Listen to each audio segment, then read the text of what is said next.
السلام علیکم۔ آج ہماری نئی کہانی کا آغاز ہے۔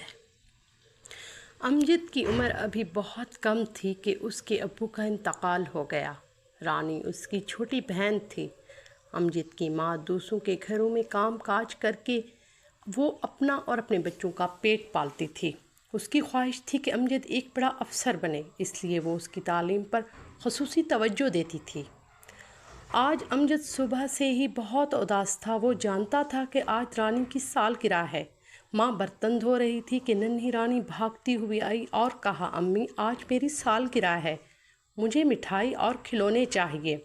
ماں نے پہلے تو اسے سمجھایا کہ ہمارے پاس اتنے پیسے نہیں کہ ہم یہ فضول خرچی کریں، مگر رانی نہ مانی اور رونے لگی تو ماں نے اسے ایک تھپڑ لگاتے ہوئے کہا، میں دوسروں کے گھروں میں کام کر کے تمہیں پڑھا رہی ہوں، مزید پیسے کہاں سے لاؤں؟ یہ کہہ کر وہ رانی کو گلے لگا کر زاروں قطار رونے لگی۔ امجد یہ سب کچھ دیکھ کر اور سن رہا تھا۔ وہ چپ چاپ اٹھا اور گھر سے باہر نکل گیا۔ اچانک اس نے ایک فیصلہ کیا کہ وہ سیدھا مزدوروں کی بستی میں پہنچا اور ٹھیکیدار سے کہا، صاحب جی کوئی کام ہے تو مجھے اس پر لگا دیں۔ ٹھیکیدار بہت رحم دل تھا۔ اس نے کہا، بیٹا تم تو ابھی بہت چھوٹے ہو۔ اس سے پہلے کہ وہ اپنی بات پوری کرتا امجد بول اٹھا، سر آپ کی مہربانی ہوگی، مجھے کام کی سخت ضرورت ہے۔ ٹھیکیدار نے اس کی بات سنی اور مان لی۔ پھر امجد سارا دن ایک کمرے میں سفیدی کرتا رہا۔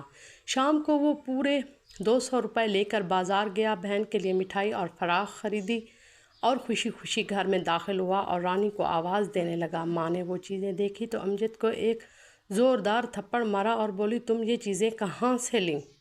کیا بھیک مانگی تھی؟ امجد نے اپنی سفیدی سے بھری ہاتھ ماں کے سامنے کر دیے اور کہا، ماں جی میں نے بھیک نہیں مانگی بلکہ مزدوری کی تھی۔ یہ سن کر ماں نے امجد کے ہاتھ اپنے آنکھوں سے لگائے اور بولی، بیٹا مجھے تم پہ فخر ہے۔